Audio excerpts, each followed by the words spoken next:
Urwego rw'iperereza ry'igihugu c'u Burundi ni Service National de Renseignement SNL ubwo bagwatanguye kurondera bamwe mu bagize umugwi Kanguka. Aba rero akaba ari bamwe bafashanya n'umukozi w'Imana Chris Ndikumana mu bikorane bitandukanye cane iyo yabikore ngaha mu gihugu c'u Burundi.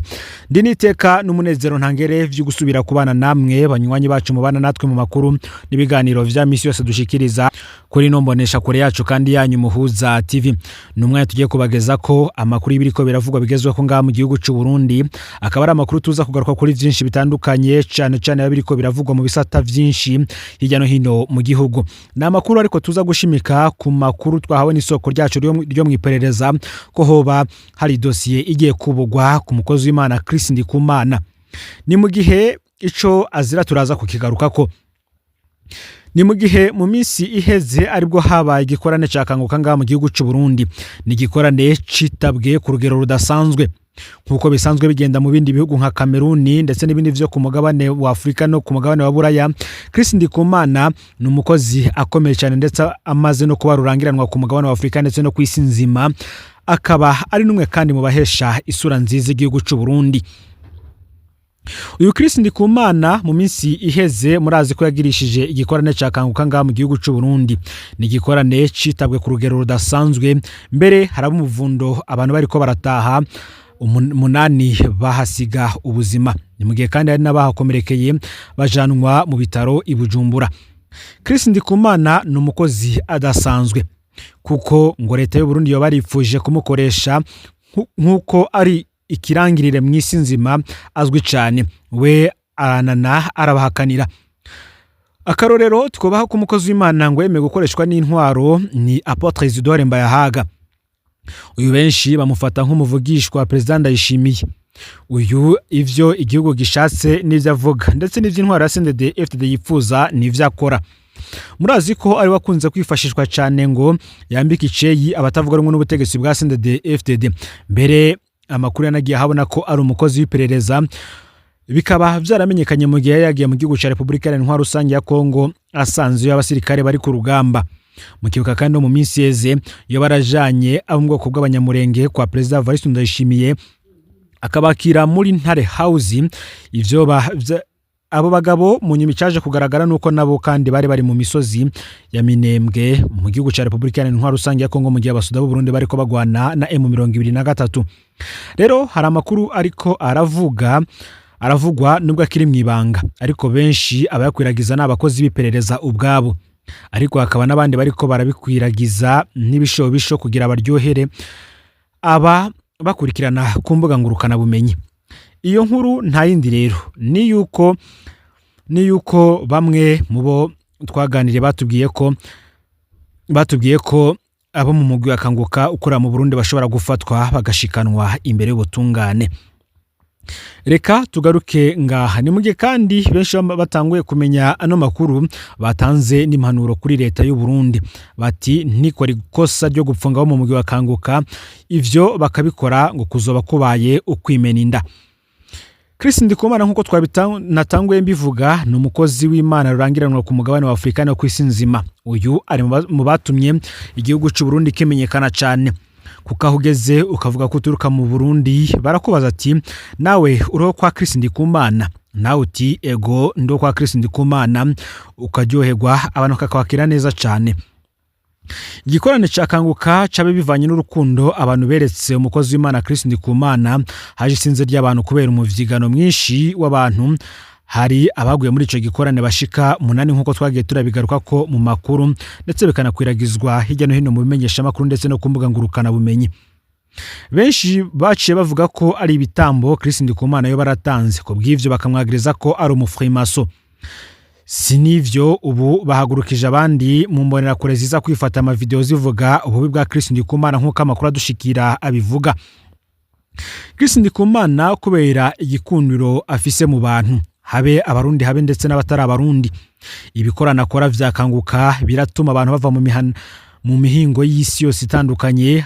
Nk'iyo yakoreye ngaha mu gihugu c'u Burundi, abava mu gihugu c'u Rwanda, abava mu gihugu ca Tanzania, abava mu gihugu ca Republika Iharanira Rusange ya Kongo, Uganda, muri Kenya, ndetse hari n'abava mu bihugu vya kure nka Afrika y'Epfo Nigeria ndetse n'ahandi hose baje kwitaba ivyo bikorane vya kanguka biba vyaremeshejwe n'umukozi w'Imana Chris Ndikumana.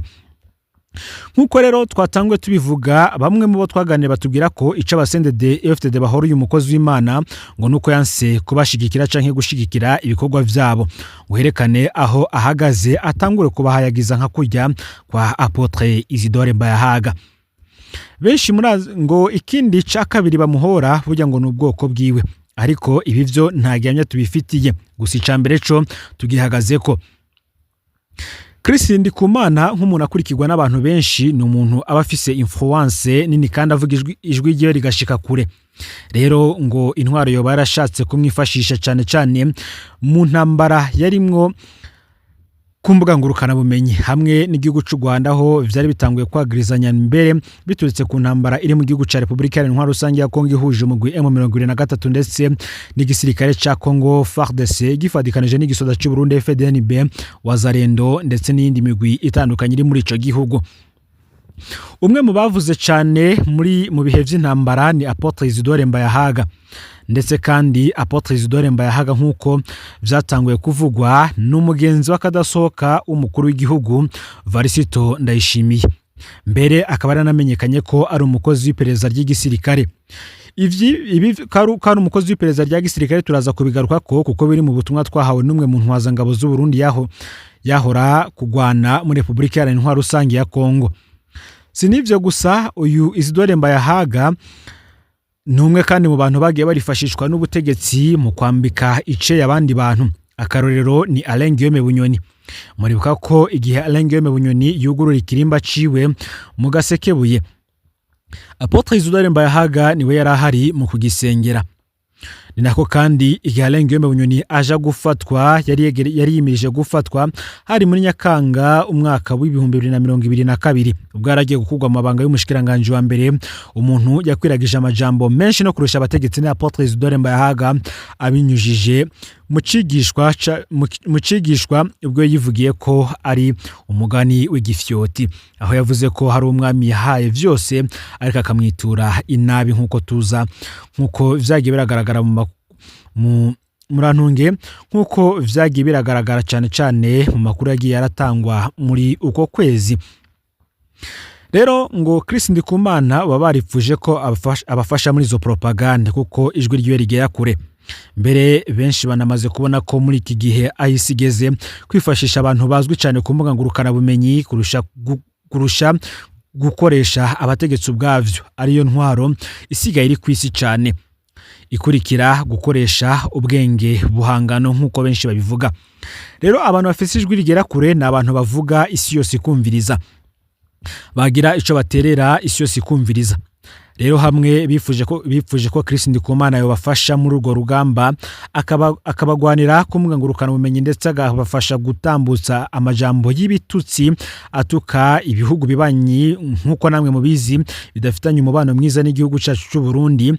Ibyo Chris Ndikumana yarabibankiye. Amakuru tumaze kumenya rero nuko hari mu mugwi wa kanguka ukora mu Burundi bashobora gufatwa bagashikanwa imbere y'ubutungane. Raporo zatanguye gukorwa mu iperereza, urutonde rw'amazina rwamaze gusohoka nkuko amakuru adushikira abivuga. Hari abari mu bisagara bitandukanye batari Bujumbura, nembwe kandi ngabakozi ba Chris Ndikumana baba batanguye gucungishwa ijisho cyane. Mutironega yemwe turava he turaja hehe? Chris Ndikumana ni impano idasanzwe ku gihugu cy'u Burundi nkuko benshi babivuga, kuko ari umuntu Burundi bwari bukwiriye kuvyaza umusaruro nkuko babivuga. Bamwe bati ico nagomba mpanuro leta y'u Burundi nikora ikosa ryo gupfunga mu mugwi wa kanguka, ivyo bakabikora kuzoba kubaye ukwimena inda. Aba benshi bakagenda murantunge, aba benshi bakabisanisha n'ivyabaye mu mateka cyane cyane ku cyatumye umunyagitugu wa nyuma yatwaye Romania mu mwaka w'1989 Nikola Kazeski, ivyamubaye ko ku mugwa mukuru Bukarest. Nuko yarahejeje kwica umupatiri abanyagihugu bakunda. Aho niho rero abanyagihugu baciye bihereza amabarabara baja kwiyamiriza ubutegetsi bwiwe, ari navyo vyashize impera ku butegetsi bw'uyo mwubahwa yari yubashwe cyane kandi atinyitse. uti bategetsi yo hageze ku bakozi b'Imana cyane cyane nk'abo bazwi ku rwego rw'isi muze murabe mugende buke buke kuko bishobora kubakwegera atari kwangiza isura y'igihugu cyanyu gusa bikabandanya kwangiza kandi n'ingene abantu bafata canke se ingene amakungu abafata mu gushigikira ibikorwa vya bene gihugu banyu. Tukabibutsa ko uyu Isidore Mbayahaga uyu Chris Ndikumana bashaka kugiranya na Isidore Mbayahaga kabankira. Isidore Mbayahaga we yagiye yifashishwa mu bikorwa byinshi bitandukanye nk'uko twagiye turabivuga mbere no mu mezi aheze. Bavuze ko mu gihe Isidore Mbayahaga tosaba ikigongwe Bunyoni iherezo ryo nawe rishobora kuzoba ribi cyane. Uyu Apotre Isidore Mbayahaga niwe Murundi yafashije Ndayishimiye gukwiragiza amajambo acafuza Guillaume Bunyoni. Uyu mugabo kandi akabazwi mu bikorwa byo gutuka no gucyoza bake babandayishimiye bindani mu butegetsi nyegeje inyuma y'ijambo ry'Imana. Igenda Ndayishimiye atangaje mu mvugo ifobetse ko hari umujenerali ashaka kumutemagaza akagira akamwita maconco. Isidore Mbayahaga nawe ntiyatevye kwikika inyuma ya Bibiliya mu gucyoza mu mvugo ifobetse nawe yisiga ifyoti. Abakurikiranira hafi imigendanire ya Ndayishimiye na Mbayahaga bakavuga ko hari ubutumwa Ndayishimiye ashobora kubona ko adafise uko yobushikiriza kuko buteye isoni agahita nko kubaha Mbayahaga akaba bashikiriza ivyo bitutsi akoresheje ijambo ry'Imana.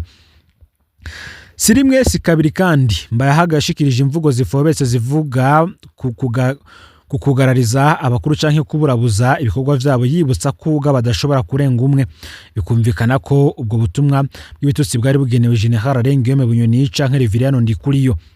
Uyo Mbayahaga kandi aramaze no kuvugwa cyane ko yoba asuma urusaku cyane agacashira amakuru Ndayishimiye. Ibi bintu ntawe uzi ko bizomwerera. Nk'amajambo yavuze kuri Bunyoni ngo sinzi yuko ubu atayicuza. Bunyoni yaba president canke ikindi kibanza cyose yohabwa mu burongozi ngo Mbayahaga yoraba akishikana gusaba imbabazi kuko Bunyoni ni nyeshamba. Igihe ciza cyo kwihora kigeze ntiyoreka kubikora. Ako kageso ka Mbayahaga ko kuneka ngo sakubu kuko yo baranadodobereje Terence Sinunguruza aho zari cegera ca mbere cy'umukuru w'igihugu Petero Nkurunziza. Mbayahaga ngakaba ari mu kazi kose kuko muherutse kwibonera ko ari we yashikanye ku kirimba kwa Ndayishimiye abanyamurenge bo mu bwoko bw'abatutsi bagwanya bene babo b'abanyamurenge bo muri M23 bari baje gushimira Ndayishimiye ku bikorwa by'ubutwari yerekanye muri Kongo. Ngaya mahitamwe yambaye hagarero yo kumuvugizi ajejwe gushikiriza ibitutsi bityoza abategetsi bari mu butegetsi bwa CNDD-FDD kandi bafise inguvu ngo namahitamwe y'agacamutwe kandi herezo ryayo ngo ntirizoba ryiza nkuko vyagiye biragendekera abandi bakoze nkawe. Murano makuru twigeze kuvuga ko Mbayahaga ashobora kuba ari umukozi w'iperereza rya gisirikare. Hari ubutumwa twawe n'umwe mu ntwazangabo z'u Burundi zahora kugwana muri Kongo. Ati ndashaka buno butumwa bumenyekane ntihagira abazoje baragwa mu vyo batazi. Utaho twari kugwana muri Republika ya Ntwaro rusange ya Kongo mu bice vya Minembwe hari abanyamurenge babiri twari dufise. Mbere umwambaro w'igisoda cy'u Burundi abo nibo bari bajejwe rero kudufasha iperereza nibo batwereka abakorana natwigwaneho maze tukabatera. Nibo kandi badusumira urusaku muri bene wabo b'abanyamurenge. Yamara naho twakorana hari cyo twebwe tutari tuzi. Nuko arabapastori bakorana Isidore Mbayahaga kuko igihe tugarukiye mu Burundi nabo twarazananye. Erega twapfuye gushika tuza tubona barahinduye umwambaro bakura uw'igisirikare bambara kurya kwa pastori turumigwa. Isidore Mbayahaga ubwiwe niwe yaje kubitorera acagenda abajanye. Nkuko uyu musirikare yabandanije ashinga intahe ngo rero no twatahuriye ko vya biganiro twahora tubona Mbayahaga tanga bijanye n'intambara ya Kongo yarafise amakuru akura muri babakozi biwe. Niyo twabonye ko zanyigisho yazaravuga zerekeye abanyamurenge bari mu Burundi n'abari murenge zitari zisanzwe. Cari gikorwa gihambaye ciperereza. Nimuge kandi benshi bakunze kuvuga ingene Ndayishimiye mutuma gusuma urusaku mu bategetsi ba CNDD-FDD ahandi akamutuma ubutumwa yigisha bufise intumbero yo kubwira abarundi ivyo ashaka. Ni mugihe kandi n'uburorero bwatanzwe bw'ingene Mbayahaga mu birori vyo kugurura ingoro ya Bunyoni muri Nkenga Busoro kugira asuma urusaku rw'ibihabera vyose. Ico mutigeze mumenye nuko hose rero vy'ukuri yakora iperereza. Ivyo Chris Ndikumana rero yanse gufasha abategetsi ba CNDD-FDD nibi ariko bo ngo barashaka kumufata kugira ngo abamwereke yuko barashaka gutangura gufata aho mu mugwi wiwe kugira ngo bamwereke yuko ubutegetsi butarira busema ico bugusavye ubugomba kugikora. Abandi bati ni musigeho mutimeni ndakuko amakungu abene gihugu n'amakungu ubobota mukabura aho muri gitira. Mu yandi makuru reka tubandanize ku bindi biriko biravugwa bigezweko hirya no hino mw'isi. Muri Kameruni perezida amaze iminsi 45 ahatazwi. Umugore wiwe ni Susa. Hari umugabo aburana ko yavyawe na perezida, none birangiye Sule yimosheje ubwanwa nkuko vyagiye biravugwa. Kameruni ni igihugu kiberamwe ibintu bitangaje biretse kungana n'ibibera mu Burundi. Aha muri Edeni perezida ategeka Kameruni niwe mukuru w'igihugu ashaje kuruta abandi ba perezida bose mw'isi nzima ku myaka 93 y'amavuko. Paul Biya kandi akaza mu kibanzo ca kabiri mw'isi ku rutonde rwa perezida batwaye igihe kirekire mu myaka 43. Muti none haravugwa amaki muri Kameruni. Inkuru zigize iminsi zivugwa muri Kameruni muri iki gihe ni ukunyekwa kwa perezida Paul Biya. Bivuga ko uku kwezi kumwe n'igice guheze perezida Paul Biya adatahutse mu rugendo yakoze i Buraya kwigenekerezo y'indwi ukwezi kwa ruheshi umwaka w'ibihumbi 2026. Hakaba huzuye ibihuha vyinshi mu gihugu ku magara ya Paul Biya, ariko nta muco abategetsi batanga. Ubutegetsi rero bwahavuye bwigovyora ko perezida amerewe neza, ariko ntibatomoye ko ari nivyo arimwo. Ico bikoze abategetsi bagatangaza ko perezida bandanya kurangura amabanga ajejwe ukuri kwamye hifashishijwe ubuhinga bwa none. Kubaza amateka y'uyu mutama si irya mbere afashe ingendo nk'izo agaherayo. No mu myaka iheze yarigeze aja kwivuriza canke gutembera mu Busuwisi akigumirayo, ibihuha bikabandanya kongerekana mu banyagihugu. Hahavuye rero havuka n'imvugo mu binyamakuru vyo muri Kameruni aho Paul Biya atahutse bavuga ngo perezida wa Kameruni ari mu rugendo rw'akazi muri Kameruni. No kuvuga ko Biya atahutse muri Kameruni yafatwa nk'umushitsi aje kugendera Kameruni hanyuma asubire inyuma mu Busuwisi. Aho ibintu bigeza muri iki gihe rero abatavuga n'ubutegetsi bwa Paul Biya basaba ko senare yubahiriza ibwirizwa shingiro ritangaza icese ko Kameruni itagifise umukuru w'igihugu, ariko basoma mbike ba Biya bagasigura ko ari ibintu bisanzwe.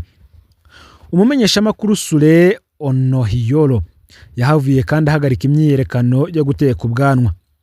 Hari umumenyesha makuru azwi ku mazina ya Sule Onohiyolo yari amaze amezi menshi cyane ari mu myiyerekano yo gutereka ubwanwa. Sule yavuga ko atarota yimosha ubwanwa perezida Paul Biya atabanje guhindura abagize leta. Ubwanwa bwarakuze burabishamba gushika naho abahora bamuzi batoba bakimumenya. Sule aherutse gufata ingingo yo guhagarika iyo myiyerekano mu kwimosha ubwo bwanwa kwigenekerezo ya 3 kwezi kw'indwi uyu mwaka. Akaba yarimosheje mu gihe Biya atarahindura leta. Kara akanyamuneza kenshi abaryango n'inshuti baherekeje Sule kwimosha igipara. Umukenyezi wa Paul Biya iyindi nkuru iriko iravuga kandi kavugisha benshi cyane n'amanyama avuga ku mugore wa Paul Biya. Hari ishiramwe rya leta ryitwa Société Nationale de Hydrocalibre SNH. Bivuga ko umukenyezi wa Paul Biya ariko aca ku giti no ku mabuye ngo abogoza umuyobozi aritwara kugira ahatereka umuhungu wiwe Frank Hertz Biya. Bivuga ko umutama Adolphe Modwiki w'imyaka 88 yahora arongoye iryo shirahamwe yageze aho atagishoboye kurangura amabanga ajejwe kubera ubusaza n'ingwara aca asubirizwa n'umukenyezi wiwe Nathalie Modwiki. Rero Chantal Biya ngari kasi atazambaye ngabogoze Nathalie kugira ngo ayo mafaranga yaterekemwo umuhungu wiwe. Ni mugihe kandi n'umugabo apfunzwe azira ko yitirira Paul Biya kwa lise wiwe.